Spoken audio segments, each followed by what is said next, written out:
everyone, my name is Aida. I would like to say some words about my university. I study in Kazakh University of International Relations and World Languages. The history of establishment and development of my university is closely related to the development of foreign language teaching in the country.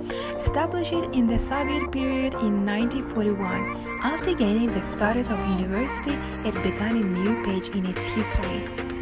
In my university, there are all conditions for training highly qualified specialists in various branches of humanitarian foreign language and international profile. Болашақ мамандар даярлауда Қазақ халықаралық қатынастар және әлем тілдері университеті бірінші бестіктен орын алады. Және ол әлемнің 14 тілінде кәсіптік білім беруді жүзеге асыратын танымал көп бейінді ғылыми білім беру мекемесі болып табылады.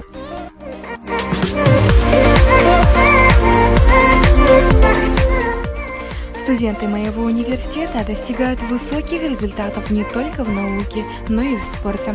Наши спортивные команды выигрывают многие университетские и региональные спортивные соревнования.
选择了这所大学，我会尽我的全力使大学更好、更受欢迎。